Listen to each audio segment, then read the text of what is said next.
అటు హిందువులని ఇటు మహమ్మదీయులని ఇద్దరిని సమానంగా చూసుకుంటూ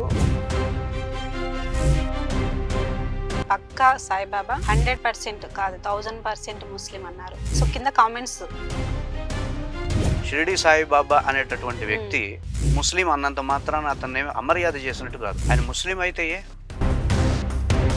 వీళ్ళని పూజించాలి, వీళ్ళని పూజించొద్దు అనేటటువంటి అర్హత ఎవరికి ఉండదు. రామ్ అంటారు, రహీం అని అంటాడు. రహీం అనేటటువంటితో పోలుస్తారు రామ్ని. సాయిబాబా టెంపుల్స్ లో హిందూ విగ్రహాలు పెడుతున్నారు. శంకరాచార్యులను కంపేర్ చేసుకొని మరీ సాయిబాబాను నిందిస్తున్నారు. కర్మయోగం లేదు, జ్ఞానయోగం లేదు, కేవలం భక్తే ఉందనుకోండి, అది అంధవిశ్వాసం.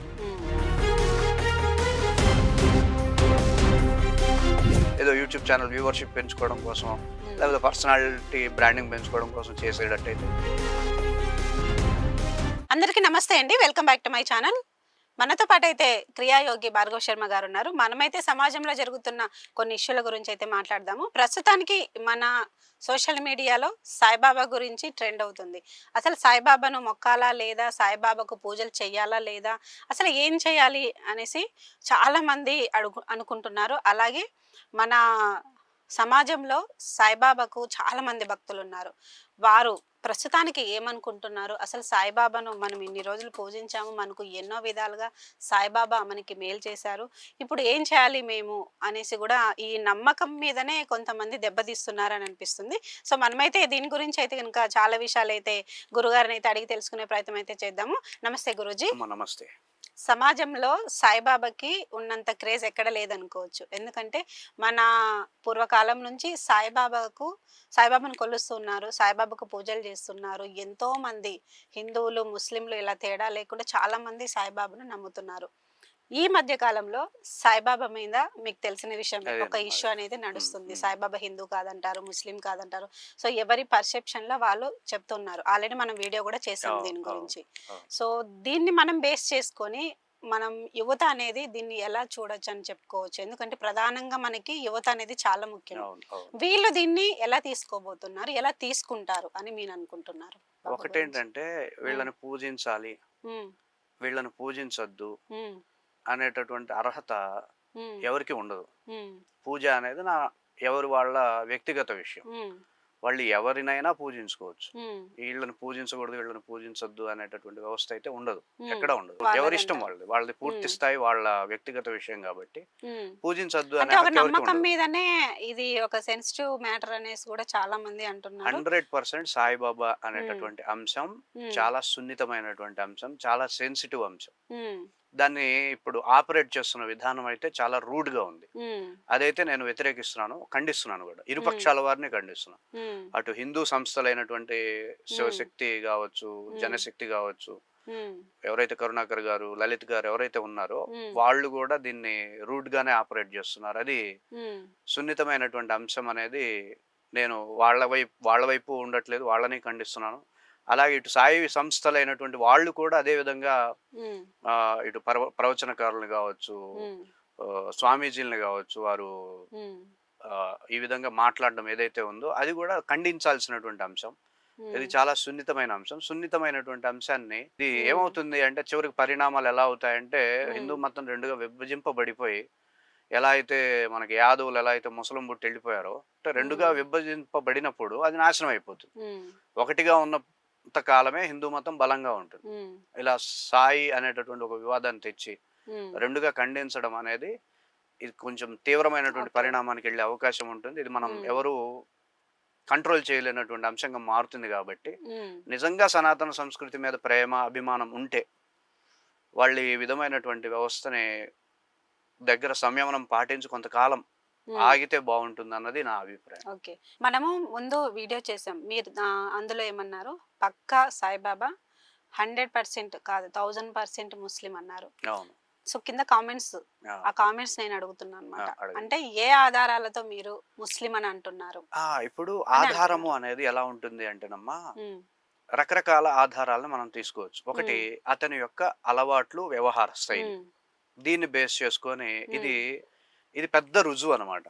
ఇప్పుడు ఒక బ్రాహ్మణుడు ఇతను కాదా అవునా చెప్పాలంటే అతని యొక్క వాక్ శుద్ధి, అతని యొక్క ఆచార వ్యవహారం ఉదయం లేవడం కావచ్చు, పూజ చేసుకోవడం కావచ్చు, అతని యొక్క మనకి గుణాలు అంటారు కదా, తమో గుణం, రజో గుణం, సత్వగుణం అంటారు కదా.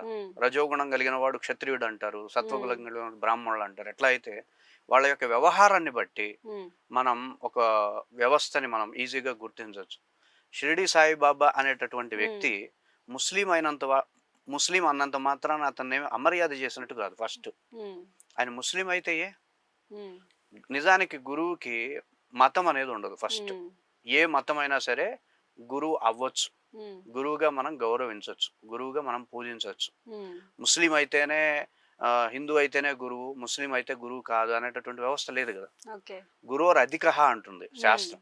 అంటే ఏంటంటే ఇక్కడ ఏం జరుగుతుందంటే ఇటువైపు కరుణాకర్ సుగ్ని గారు లాంటి వాళ్ళు, లలిత్ కుమార్ లాంటి వాళ్ళు, కొంతమంది శాస్త్రం తెలిసిన వాళ్ళని మేము శాస్త్రం ప్రకారం ఖండిస్తున్నాం అంటున్నాం. నిజానికి గురువుని శాస్త్రం ఏమీ చేయలేదు, గురువు అధికం. శాస్త్రం ప్రకారం గురువు ఇలా ఉండాలి అని అంటే శాస్త్రం స్థాయి లేదు కదా. శాస్త్రానికి ఉన్న స్థాయి తక్కువ, గురువుకున్న స్థాయి ఎక్కువ. సో శాస్త్రాన్ని నిర్దేశించినట్టుగా ఇదిగో ఇతని గురువు, ఇతన్ని ఇట్లా ఆరాధించాలి అనేటటువంటి వ్యవస్థ శాస్త్రాన్ని బట్టి గురువుని అంచనా వేయలేం.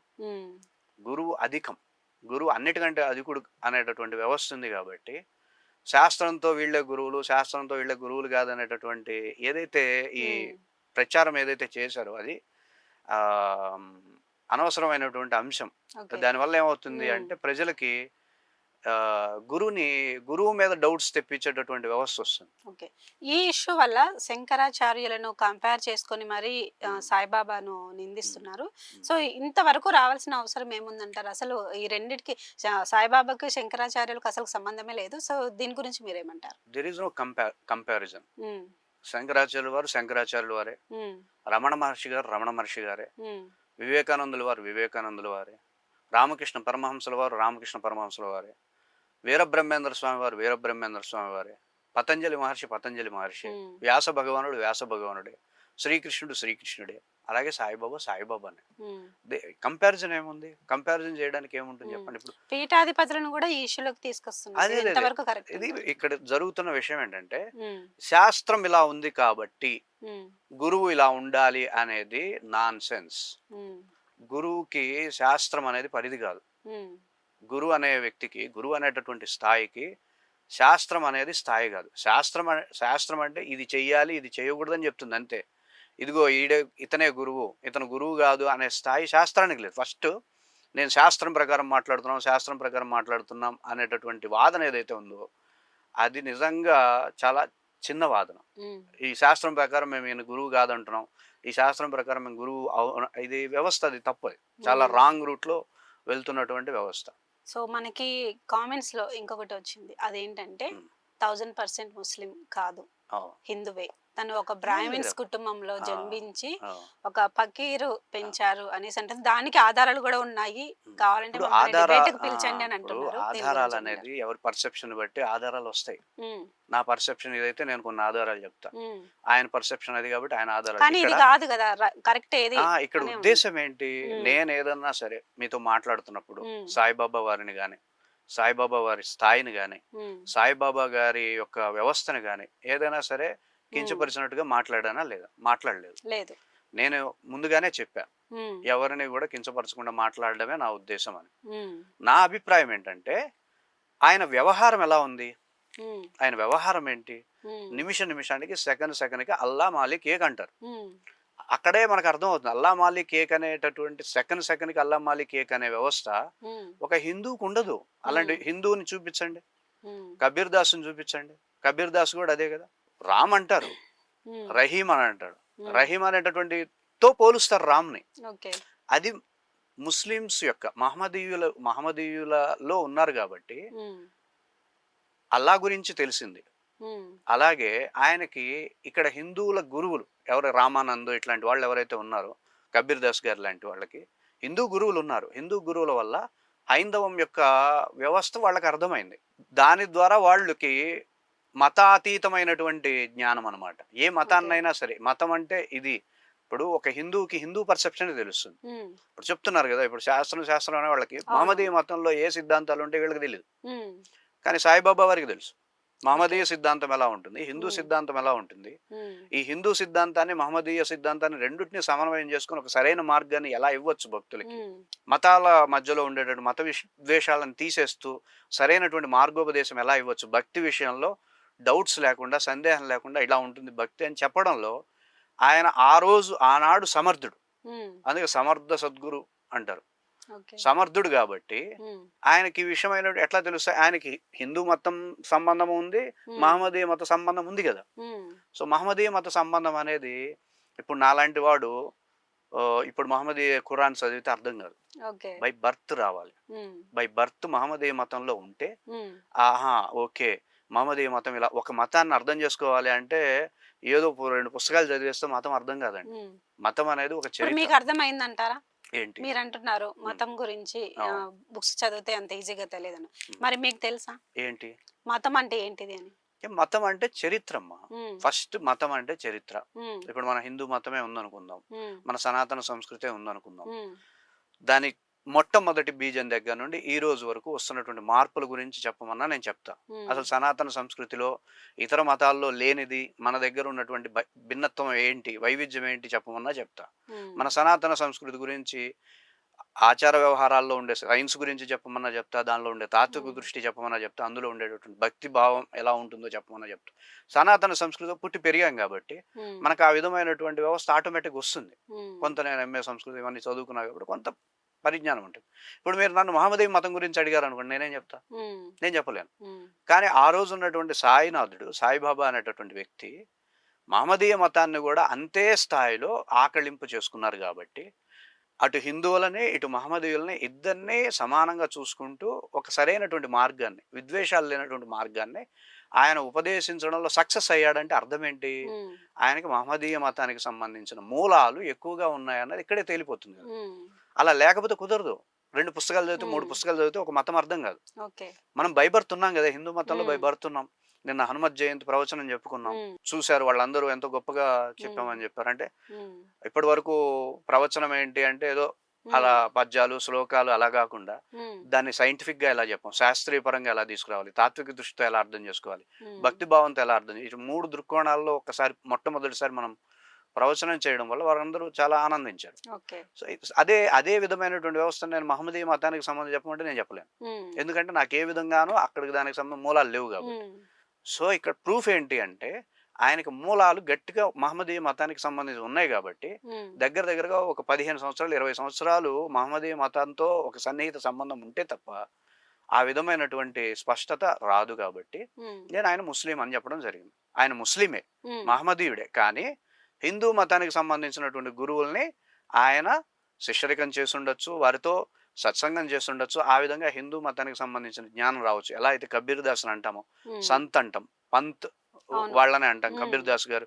మహమ్మదీయ మహమ్మదీయానికి సంబంధించిన ఎంతో మంది ఉమ్, హిందూ మతానికి ఆకర్షితులు అవ్వడానికి ఒక కారణం ఉంది. ఉమ్, హిందూ మతంలో 2 వ్యవస్థలు ఉంటాయి, మీకు గతంలో కూడా చెప్పి. ఉమ్, ఒకటి నిర్గుణోపాసన, అవును. 2 సగుణోపాసన. మనమందరం సగుణోపాసన మీద ఎక్కువ శ్రద్ధ చూపిస్తాం, ఉమ్, కానీ ఇంకొక రూపాయి ఇంకొక ఉమ్, వ్యవస్థ ఉన్నట్టే మన హిందూ మతంలో నిర్గుణోపాసన కూడా ఉంది. ఉమ్, ఈ నిర్గుణోపాసన దగ్గరగా వాళ్ళు పాటించే ఇస్లాం మతానికి దగ్గరగా ఉంటుంది.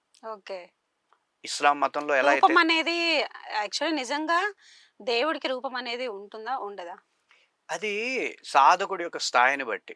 ఉమ్, ఇప్పుడు మీ పిల్లలకి చదువు చెప్పాలండి, ఉమ్, పుస్తకాలు ఇచ్చి పలకిచ్చి దిద్దుతారు. ఉమ్, అది కొంచెం 10వ తరగతి వచ్చిన తర్వాత పలకిచ్చి దిద్దమంటారా? లేదు. ఎందుకు దిద్దమనట్లా? పలక ఆ ఆధారం స్టేజ్ అనేది అవసరం లేదు, అయిపోయింది. పలక ఆధారం అవసరం లేదు, బలపం ఆధారం అవసరం లేదు. ఉమ్, అతను సొంతంగా ధారణ చేయగలడు కాబట్టి. ఉమ్, అలాగే సగుణోపాసన అనేది కూడా భగవంతుడి యొక్క రూప నామ గుణాలని మనం గుర్తించడం కోసం ఒక ఆధారంగా విగ్రహారాధన చేస్తాం. ఉమ్, ఒక స్థాయి దాటేసాం అనుకోండి, భక్తిలో కూడా ఒక స్థాయి ఉమ్, దాటేసాం అనుకోండి, అప్పుడు స్వామిని దైవాన్ని అభౌతికంగానే గుర్తించుకుంటూ ఉమ్, అసలు నామరూప గుణాలు లేకుండానే స్వామిని ఆరాధించగలిగే స్థాయి వస్తుంది. ఉమ్. దాన్నే కొంత నిర్గుణోపాసన అంటారు. ఓకే. కొంతమంది ఏమంటున్నారంటే సాయిబాబా ఒక ఆకారం అనేది ఉంది, మనం సాయిబాబాను పూజించడంలో తప్పు లేదు, కానీ హిందూ దేవుళ్ళకే ఒక రూపం అనేది ఉందని మీరు చూపిస్తారా ఆధారం? లేదు కదా, కాబట్టి సాయిబాబా గొప్పవాడు అని అంటున్నారు. దీని గురించి ఇప్పుడు ఏమంటారు? అసలు ఈ వాదాలన్నీ కూడా అనవసరపు వాదాలు. ఉమ్, ఫస్ట్ ఉమ్, నీకు సాయిబాబా అంటే ఇష్టం కదా, ఉమ్, నువ్వు చక్కగా పూజించుకో.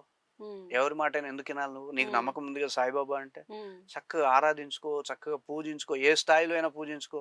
ఉమ్, గురువుని పూజించకూడదు అనేటటువంటి శాస్త్రమే లేదు కదా సృష్టిలో. ఉమ్. నీ గురువు అని నువ్వు భావించావు కాబట్టి నువ్వు చక్కగా పూజించుకో, నష్టమేముంది? మరి దేన్ని ఉద్దేశించి ఇంత ఇష్యూ అనేది నడుస్తుంది అంటారు మీరు? అనవసరమైనటువంటి అంశం అని నా అభిప్రాయం. ఉమ్. అతను హిందూ అయితే ఏంటి, ముస్లిం అయితే అంతే ఏంటిదని కదమ్మా, అంతే. కొంతమంది అంటున్నారు. ఇప్పుడు హిందూ అయినా ఉమ్, గురువుకి ఒక విషయం చెప్తానండి. ఉమ్, మనకి గురువుకి మతము ఉమ్, అనేటటువంటి వ్యవస్థ లేదు. ఉమ్, గురువు అని భావించామంటే అతని కులం ఏంటి, అతని మతం ఏంటి, అతని జాతి ఏంది, అతని దేశం ఏంది, ఇవేమి ఉండవు.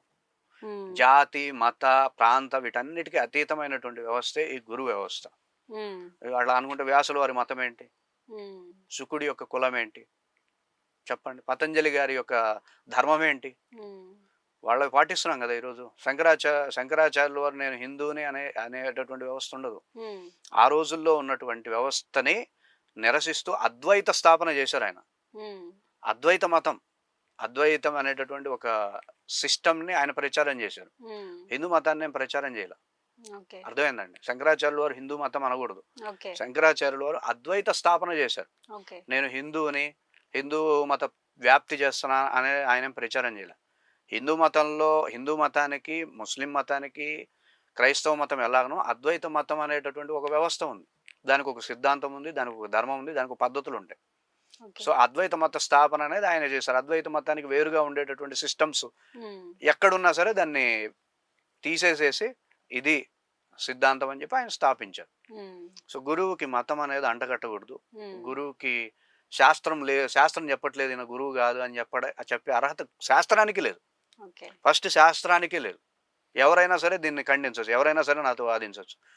ఈయన గురువు అని చెప్పేటటువంటి ఒక శాస్త్రం ఉంది అని అంటే ఉమ్. అటువంటి శాస్త్రమే లేదు. గురువుకి దేవుడికి మధ్య తేడా ఏంటిది? తేడా ఏమి ఉండదు. గురువు దైవం ఇద్దరు ఒకటే, ఉమ్, దేహాలు వేరు. ఉమ్, అంతే తప్ప దైవానికి కోపం వచ్చిందంటే గురువు కోపం వస్తుంది, గురువు కోపం వస్తే దైవానికి కోపం వస్తుంది. రెండు ఒకటే రెండు అంటారు. ఒకటే. గురువుకి మీ మీద ప్రేమ కలిగింది అనుకోండి, దైవానికి కూడా ప్రేమ కలుగుతుంది. ఉమ్, గురువుకి మన మీద కోపం వచ్చింది అనుకోండి, దైవానికి కూడా కోపం వస్తుంది. వాళ్ళిద్దరూ దేహాలు వేరు తప్ప ఇద్దరు సమానమైనటువంటి వ్యవస్థ అని నా అభిప్రాయం. ఓకే. ఒక పెద్ద చర్చనీయాంశం ఏంటంటే సాయిబాబా టెంపుల్స్ లో హిందూ విగ్రహాలు పెడుతున్నారు. ఇది తప్ప కరెక్టా? దీని గురించి మీరేమంటారు? నేను అనేది అదే. నా పర్సనల్గా, నా వ్యక్తిగతంగా నాకు నచ్చని అభిప్రాయం ఏంటంటే, ఉమ్, సాయిబాబా అంటే మీకు ఇష్టం, ఉమ్, నాకు శంకరాచార్యుడు అంటే ఇష్టం, ఉమ్, ఇంకొకరికి రమణ మహర్షి అంటే ఇష్టం, ఉమ్, ఇంకొకళ్ళకి వివేకానందుడు అంటే ఇష్టం, ఇంకొకళ్ళకి రామకృష్ణ పరమహంస అంటే ఇష్టం, ఇంకొకళ్ళకి వ్యాస భగవానుడు అంటే ఇష్టం, ఎవరి ఇంకొకళ్ళకి శంకరుడు అంటే ఇష్టం ఉండొచ్చు. సో ఎప్పుడైనా సరే నాకు ఇష్టమైనటువంటి సాయిబాబాని మనం పూజించుకోవడంలో ఏ తప్పు లేదు. కానీ నాకు ఇష్టమైనటువంటి సాయిబాబానే అన్నిటికంటే ఎక్కువ అని చెప్పి ఇతర విగ్రహాలని, ఇతర దేవతల్ని వారికంటే తక్కువగా చేసి చూపించేటటువంటి ఆ ఆచారం ఏదైతే ఉందో, ఆ సిస్టమ్ ఏదైతే ఉందో దాన్ని నేను వ్యతిరేకిస్తున్నాను. ఓకే.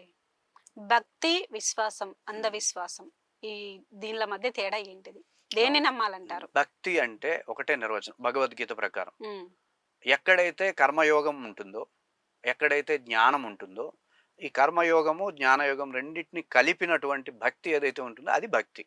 ఓకే. కర్మయోగం లేదు, జ్ఞానయోగం లేదు, కేవలం భక్తే ఉందనుకోండి, అది అంధవిశ్వాసం. ఉమ్, నీకు కర్మయోగం తెలియాలి, కర్మానుష్ఠానం ఉండాలి, ఉమ్, జ్ఞానం తెలియాలి, జ్ఞానానుష్ఠానం ఉండాలి. ఆ రెండింటిని సమన్వయం చేస్తున్నటువంటి భక్తి ఏదైతే ఉందో అది సభక్తి, ఉమ్, అది శాస్త్రీయమైనటువంటి భక్తి. అసలు మనకు కర్మానుష్ఠానమే లేదు, జ్ఞానమే లేదు, ఇవేమీ లేకుండా నాకు ఆయన అంటే భక్తి, నాకు ఆయన అంటే నేను ఆరాధిస్తుంటాను అనేటటువంటి వ్యవస్థ ఏదైతే ఉంటుందో అది అంధవిశ్వాసం కింద లెక్క. కర్మ ఫలితాలు అనేవి నిజంగా ఉన్నాయంటారా? ఇప్పుడు నేను ఒక మంచి చేసినాం తిరిగి మనకు వస్తుంది, ఒక చెడు చేసినాం తిరిగి మనకు వస్తుంది. ఈ కర్మ ఫలితాలు అనేవి నిజంగా ఉన్నాయా లేదా? నేను మంచి చేశానని మీరు ఏ పారామీటర్స్ని బట్టి మంచి అంటారు, ఏ పారామీటర్స్ని బట్టి చెడు అంటారు? ఒకరికి హాని కలిగించడం కావచ్చు, ఒకరికి మంచి చేయడం కావచ్చు. అంటే హాని కలిగించడం అంటే ఎట్లా? ఎట్లా అంటే ఇంకా వాళ్ళకి మనం రోడ్డు మీద వెళ్తూ ఉంటాం, కారు వెళ్తూ ఉంటుంది, సడన్ గా నీళ్ళల్లో పడుతుంది. ఆ నీళ్లు పక్కనోడి మీద పడతాయి. మీ ఇంటెన్షన్ అయితే లేదు అది. అతన్ని ఇబ్బంది పెట్టాలని లేదు. కానీ జరిగింది. ఇప్పుడు దాన్ని చెడు అంటారా? మంచి అంటారా? అది అనుకోకుండా జరిగింది అంటాము. అనుకోకుండానే జరుగుతాయి కదా! ఇక్కడ ఉద్దేశం అనేది ఇంపార్టెంట్. ఉద్దేశపూర్వకంగా జరిగిన వాటికి ఉద్దేశంతో నేను చెడు చేయాలి అనేటటువంటి ఒక ఉద్దేశం పెట్టుకొని బయట నేను మంచి చేసినా కూడా తప్పే.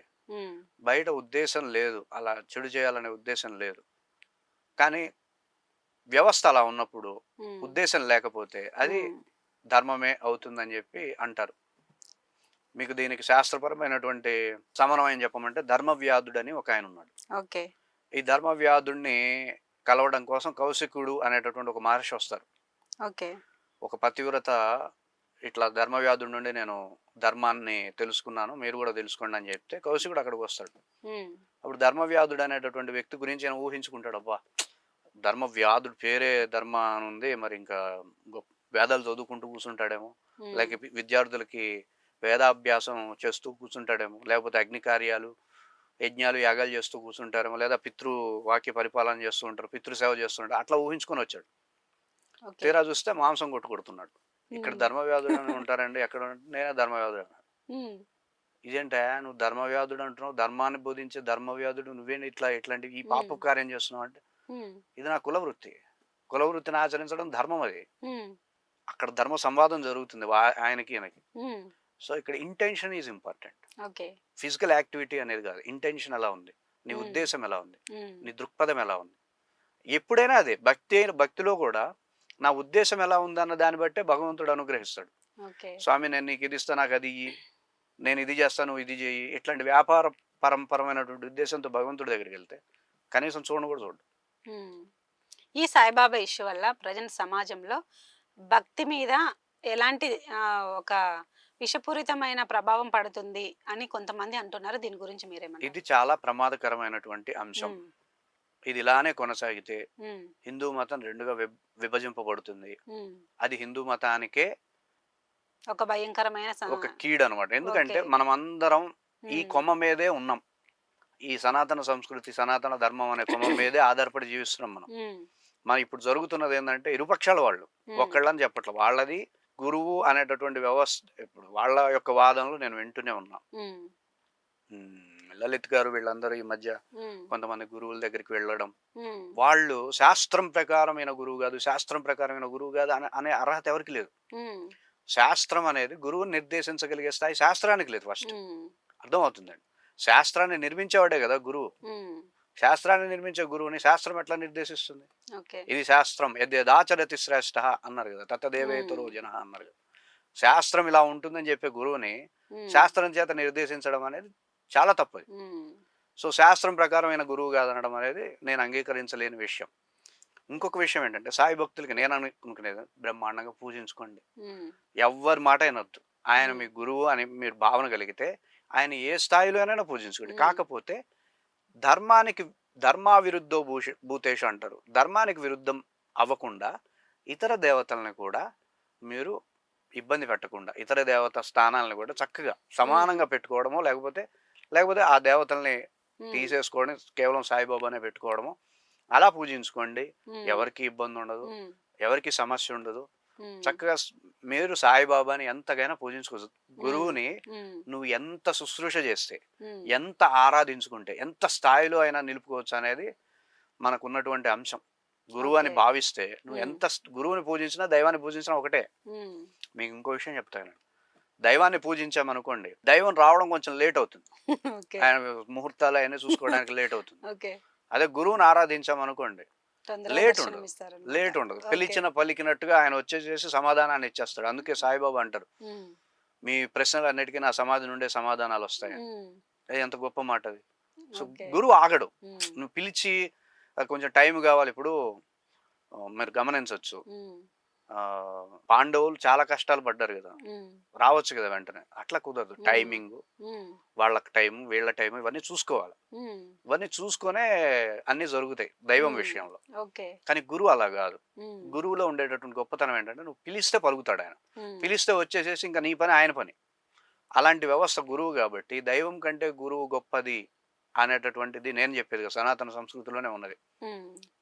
గురువుని పూజిస్తూ, గురువుకి శుశ్రూష చేస్తూ, దైవం వచ్చినా సరే నేను ఇక్కడ గురువు శుశ్రూష చేస్తున్నాను అన్నటువంటి పాండురంగడు ఉన్నాడు కదా, ఉమ్, అర్థమవుతుంది. గురువు శుశ్రూష చేసుకుంటున్నాడు, ఆయన వచ్చినా సరే నాకు గురు శుశ్రూషే ముఖ్యం అన్నట్టుగా చెప్పినటువంటి కథలు ఎన్నో ఉన్నాయి గురువు యొక్క గొప్పతనాన్ని చెప్పేవి. ఓకే.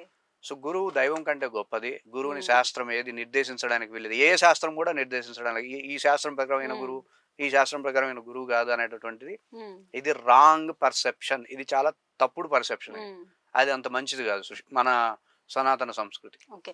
ఎవరైతే సాయిబాబా ఇష్యూలో సోషల్ మీడియా వేదికగా ముందుకొచ్చారో హిందూ ధర్మాన్ని కాపాడుతామని కూడా వీళ్ళందరూ ఒక కృషి చేస్తున్నామని చెప్పి వచ్చారు, వీళ్ళే హిందూ ధర్మాన్ని తప్పుదోవ పట్టిస్తున్నారనేసి కొంతమంది అంటున్నారు. దీని గురించి లేదు మీరేమంటారు? లేదు ఉమ్, వాళ్ళు లలిత్ కుమార్ గారు కావచ్చు, నేను వాళ్ళని 7 సంవత్సరాలుగా అబ్జర్వ్ చేస్తూనే ఉన్నా, ఉమ్, 7-8 ఇయర్స్గా అబ్జర్వ్ చేస్తూనే ఉన్నా, ఉమ్, కరుణాకర్ సుగ్న గారిని కానీ. ఈ ఇష్యూని ఆపరేట్ చేసే విధానం ఉమ్, సేమ్ క్రిస్టియన్స్ ని ఎలా అయితే ఆపరేట్ చేస్తారో అదే పందాన్ని ఇక్కడ కూడా తీసుకొస్తున్నారు. ఉమ్.